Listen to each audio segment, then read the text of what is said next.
Assalamualaikum warahmatullahi wabarakatuh. Kembali lagi dengan saya Mahen di Exya Podcast kali ini bersama narasumber yang hebat dengan tema implementasi halal lifestyle dalam menghadapi tantangan sosial di era digital kali ini. Saya Mahen dari anggota Informasi Komunikasi Himpunan Mahasiswa Program Studi Ekonomi Syariah 2024. Dan sebelah saya narasumber yang keren dan ganteng kayaknya sih. Langsung saja bisa boleh diperkenalkan dengan siapa, di mana. Oke, sebelumnya halo Sobat Eksya, perkenalkan saya Robita Hasani. Saya juga dari HMPS Ekonomi Syariah sama seperti Mas Mahen, beda departemen. Saya di departemen advokasi sosial agama, jadi lebih mengurus terkait advokasi atau kayak misalnya ada keluh kesah mahasiswa, aspirasi itu kita masuk di situ. Terus sosial di awal proker itu ada tekun terjun untuk lingkungan, terus ada juga mungkin agama ya. Kita kalau misalnya di HMPS ada kegiatan agama itu ya mungkin itu dari departemen saya. Mungkin itu dari saya, Mas Maya. Berarti lulusan pondok atau gimana nih, Mas? Kalau atau saya punya pondok ya? Wah, kalau saya sendiri itu ya emang dari kecil background orang tua saya juga ya cukup religius. Santri ya berarti ya? Ya, kalau saya sih lebih ya sama santri ya. Tapi saya lebih ke boarding atau sekolah berasrama. Jadi mungkin agamanya nggak seperti yang teman-teman pondok pesantren kayak mungkin Mas Mahen itu di Krapia itu kan nggak mungkin agamanya tidak sebanyak di situ, tidak mempelajari kitab-kitab juga. Tapi kita tetap mempelajari agama itu di langsung praktek sehari-hari, seperti nanti ada setiap hari qiyamul lail, nanti ada waktu sholat duha, ada wajib tilawah gitu. Jadi ya kita lebih ke kegiatan saja sih untuk apa kegiatan itu lebih ke Islamnya tuh lebih di kegiatan. Jadi ya itu sih di SMA saya, dan background pendidikan saya juga di awal tahun saya di UIN itu kan saya juga mondok, jadi ya Iya, sedikit paham lah terkait pondok gitu. Mungkin itu Mas Mahen. kalau boleh tahu sekarang itu kesibukannya ngapain aja ya? Atau aktivis atau aktif di organisasi mana aja, atau kerja, atau ada hal yang lain gitu? Mungkin untuk akhir-akhir ini ya saya karena di HMPS juga proker udah selesai semua, tidak sepadat sehektik sebelumnya. Akhir ini agak longgar, jadi agak banyak waktu buat me time lah. Lebih ke me time, mau lebih ke mau meluangkan waktu buat hobi. Sini lebih gampang, mau jalan-jalan dan lain-lain lebih gampang nyari waktunya. Dan juga mungkin kalau mau pulang juga, kalau pas organisasi itu cukup sulit nyari waktunya. Ini sekarang udah agak gampang lah gitu. Alhamdulillah sekarang udah agak tidak sesibuk sebelumnya gitu. Oh iya, kita juga sering ketemu ya, bercandaan bareng. Ya. Iya, kita sering ngobrol-ngobrol gitu. Jadi ya mungkin di podcast kali ini kita agak mungkin enjoy sih, soalnya kita sering juga sih ngobrol-ngobrol. Iya, di bawah santai gitu aja. Ya, kan udah saya bacakan dengan tema halal lifestyle dalam menghadapi tantangan sosial di era digital kali ini.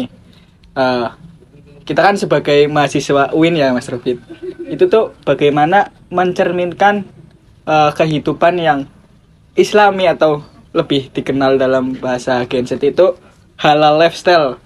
Itu tuh bagaimana dalam bermasyarakat ataupun ya mengabdi kepada masyarakat. Nah, mungkin sesuai dengan tema tadi itu ada disebutkan ada eh, dalam menghadapi era digital ya, kita sebagai mahasiswa atau anak muda Islam itu muslim yang pemuda muslim, kita harus bisa adaptasi di situ, di mana kita harus bisa memanfaatkan teknologi yang ada, seperti entah kita di sini banyak banget ada kajian-kajian online, kita ikut di situ, komunitas-komunitas. Nah, itu bisa menjadi apa ya, manfaat tersendiri dari teknologi itu. Jadi ya karena kita Gen Z itu kebanyakan dan rata-rata itu punya media sosial. Nah, kita manfaatkan di situ, dan juga kita harus mengfilter atau memilah-milih apa aja konten yang baik, yang buruk, itu kita harus pandai dalam memilah-milih. Jadi ya kita sebagai Gen Z tentu harus pintar lah. Kita udah pintar dalam bermedia sosial, kita juga harus pintar juga dalam memilah-milih gitu. Terus juga kita harus, ketika tadi kita ikut kajian, ikut komunitas, nah kita juga harus menerapkan apa yang kita tontonkan di media sosial itu, kita harus mengamalkan apa yang kita saksikan di media sosial. Misalnya ada kajian-kajian, itu ya kita amalkan, ilmu yang kita dapat dari kajian kita amalkan gitu, Mas Mahen.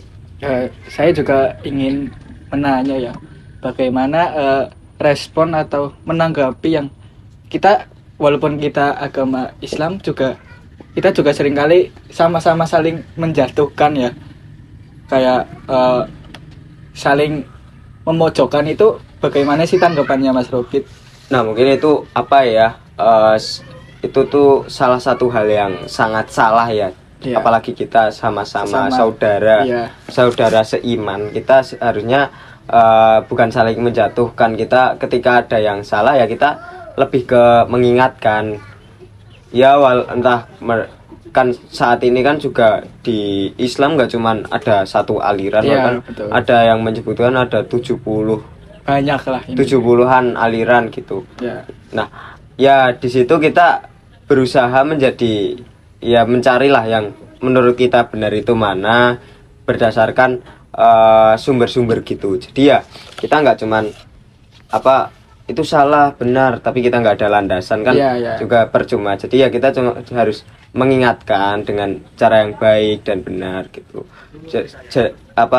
Sesama saudara ya kita tidak boleh saling menjatuhkan. Cuman saat ini banyak banget umat Islam itu yang ribut sendiri malah. Yang ribut sendiri membahas ini, padahal bukan saatnya kita meributkan hal itu. Masih banyak hal yang harus kita selesaikan, tapi kita masih stuck membahas itu halal haram, ini tidak boleh, bid'ah dan lain-lain. Ini itu Mas.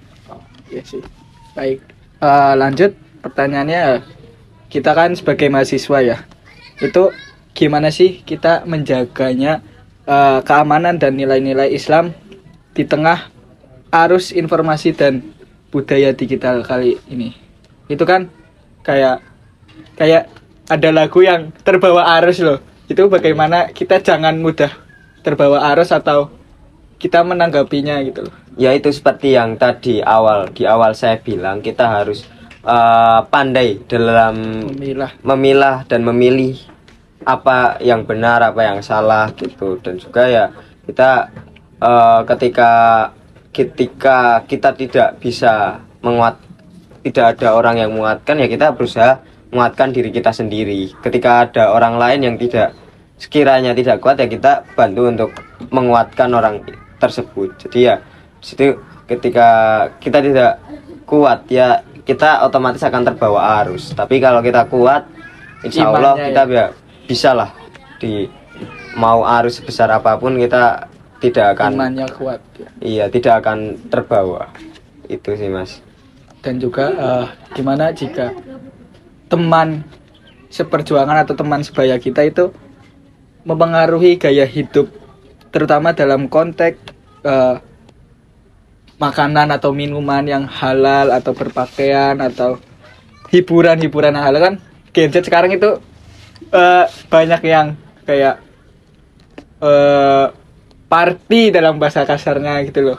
Terus juga banyak yang misal lagi patah hati langsung ke minum atau apa gitu. Terus juga pakaian juga kayak yang kita juga pakai apa, yang perempuan pakai tutupan tapi itu ketat, itu tuh bagaimana itu? Ya itu sebenarnya tergantung apa ya, sebenarnya lingkungan juga ada pengaruh. Iya. Cuman sekarang ini karena kita di era digital ya mungkin lebih ke media sosial yang apa yang sedang tren, apa yang sedang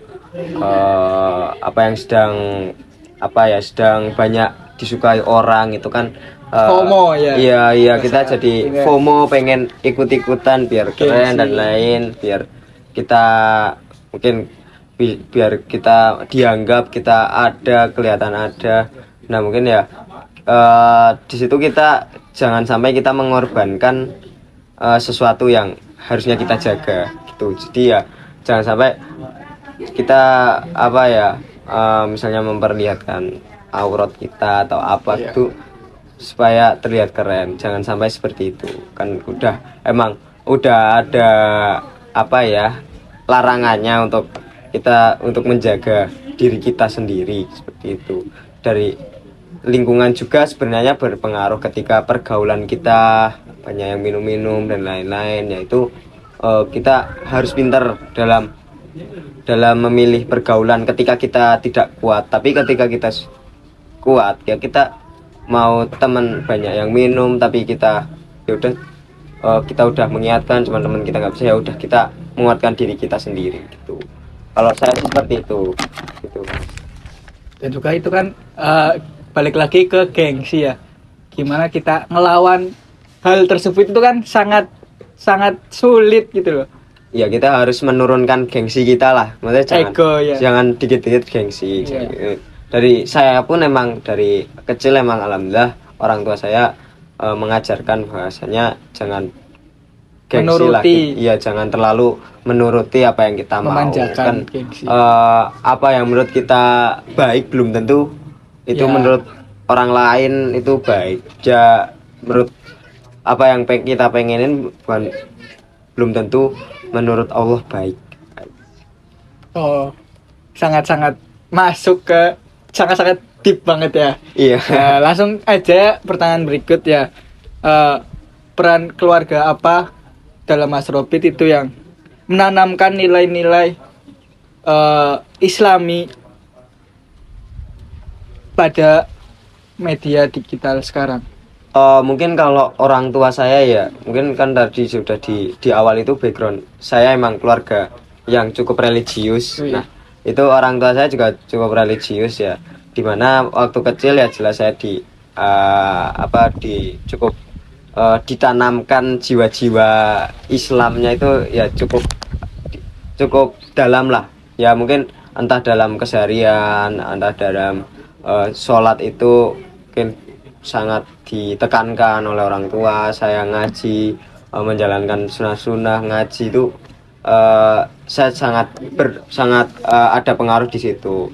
Mungkin kalau orang tua saya kan karena mungkin ya orang tua zaman sekarang kurang paham lah terkait Ya.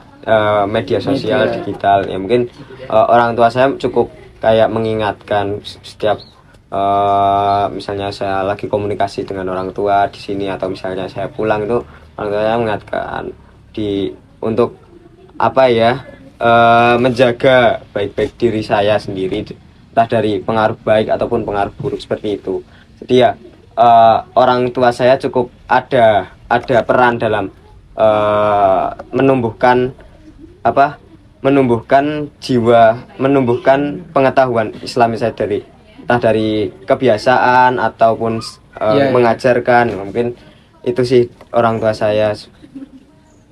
Terus juga gimana tantangan kan pada saat ini kan Gen Z ya, itu tuh yang dapat yang lebih efektif itu dari Mas Robin itu gimana?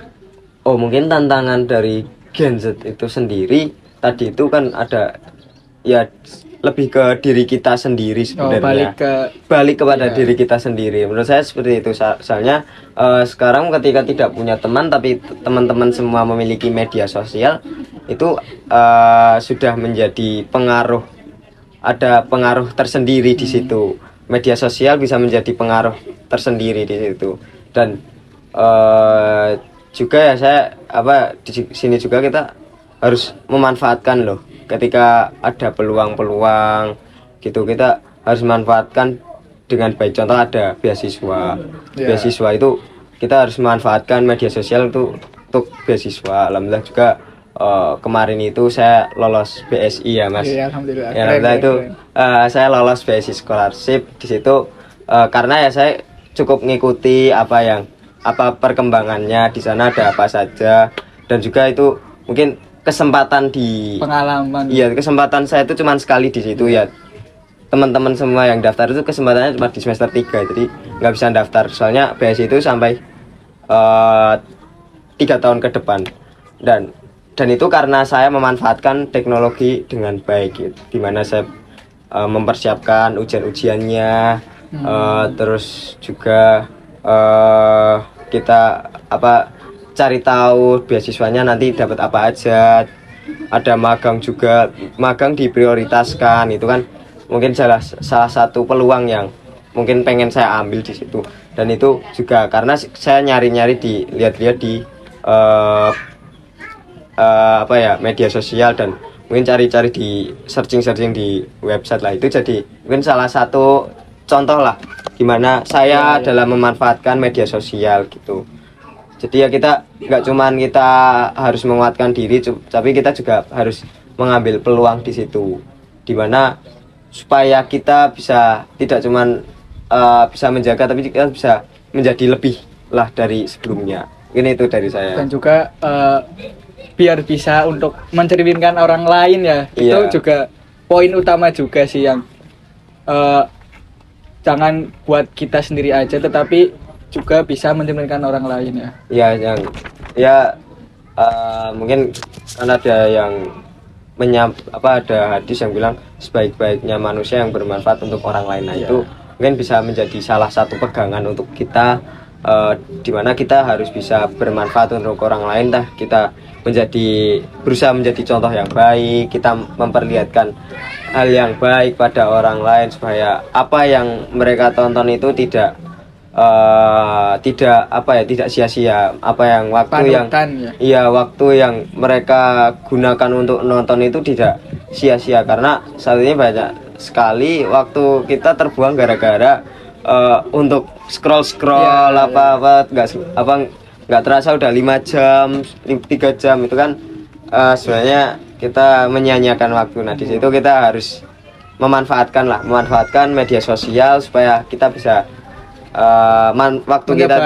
waktu kita tidak sia-sia lah, dan juga kita bisa menebarkan kebaikan kepada orang lain. Ya semoga saja ya apa yang kita lakukan secara sadar dan tidak sadar itu bisa bisa menjadi bekal kita untuk di akhirat nanti. Mungkin itu Mas dari saya. Aku juga ingin lebih tahu ya, apa sih didikan orang tua Mas Robit itu yang menjadi peran seorang ibu atau ayah yang itu bisa menjadi Mas Robit itu yang jadi diri yang lebih baik, apalagi kan sebagai muslim ya, itu tuh bagaimana?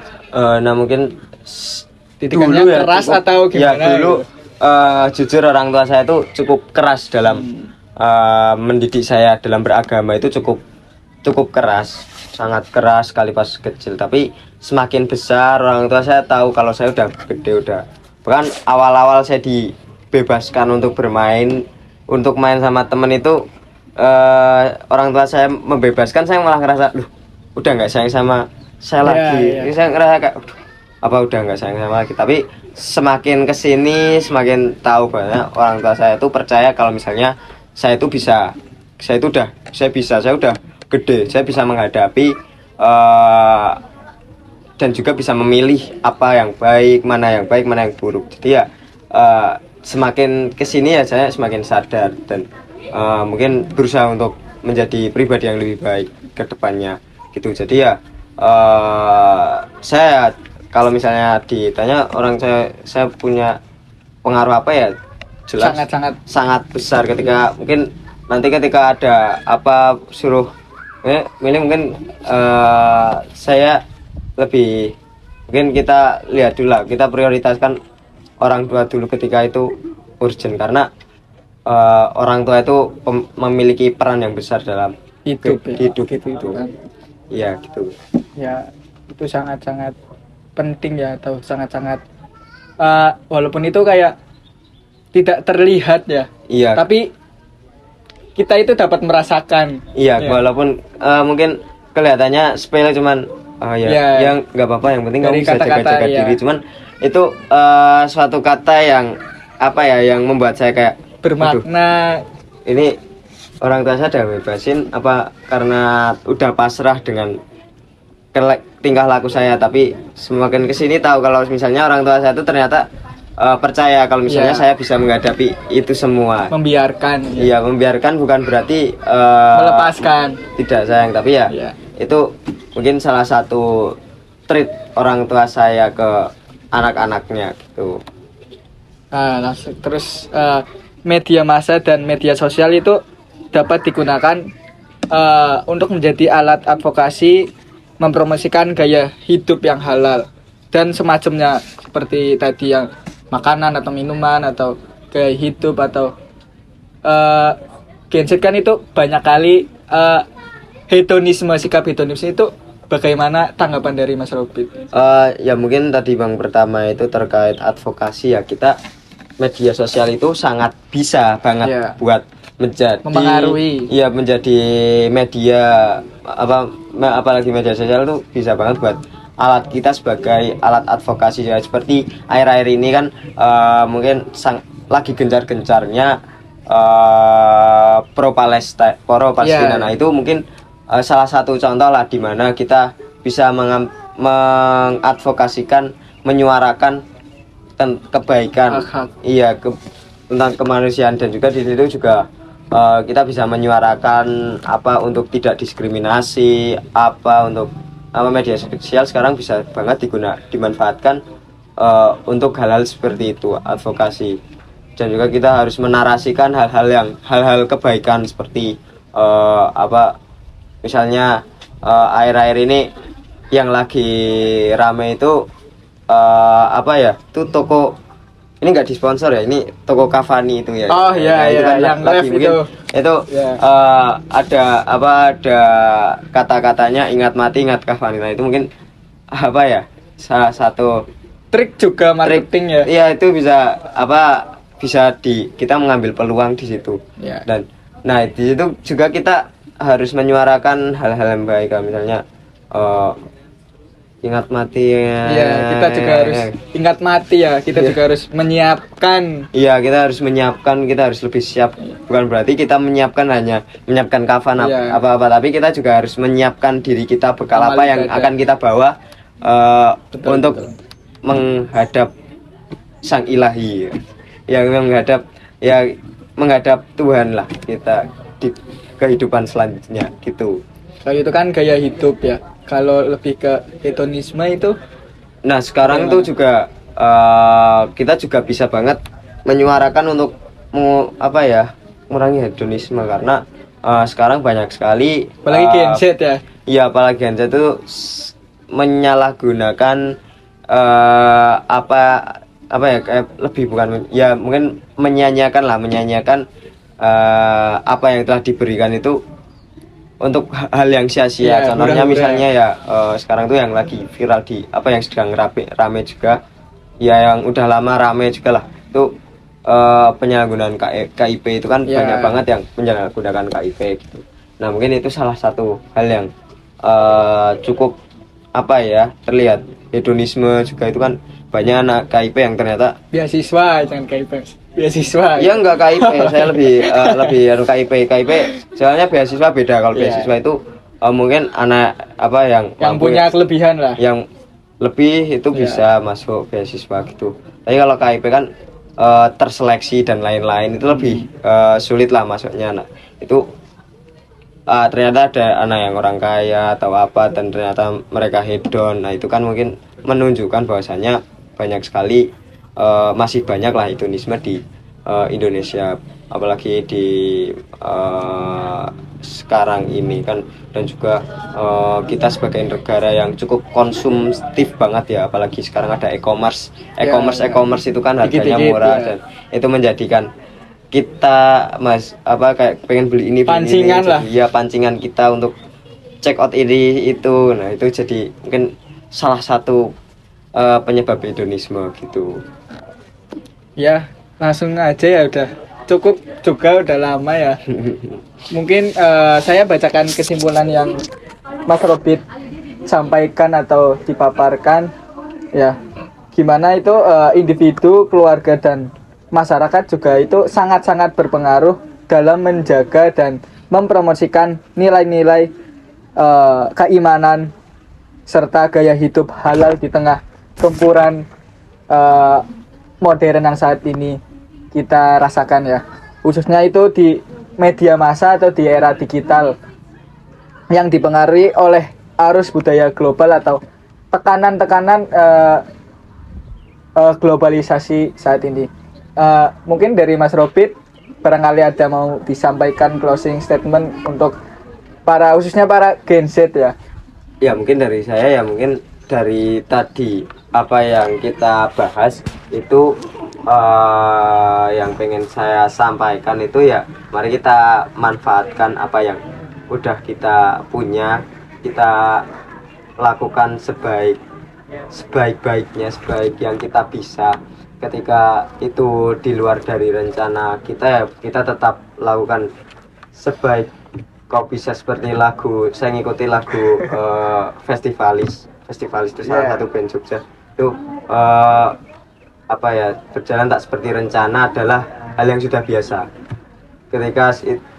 Dan jalan satu-satunya apa ya, jalani sebaik yang kau bisa. Jadi ya ketika kita ada sesuatu yang kita punyai tapi itu tidak seret ya, kita manfaatkan itu, kita ambil peluang di situ dan kita manfaatkan ya. Mungkin itu dari saya. Ya intinya kita harus berusaha terlebih dahulu, baru kita bertawakal ya, berserah diri kepada Allah Subhanahu wa taala. Ya, sekian dari saya, Mahen. Apabila ada tutur kata yang tidak berkenan atau tidak sopan, dimohon dimaafkan karena kesempurnaan hanya milik Allah Subhanahu wa taala semata. Ya, sekian, wabillahi taufiq wal hidayah. Wassalamualaikum warahmatullahi wabarakatuh. Waalaikumsalam warahmatullahi wabarakatuh.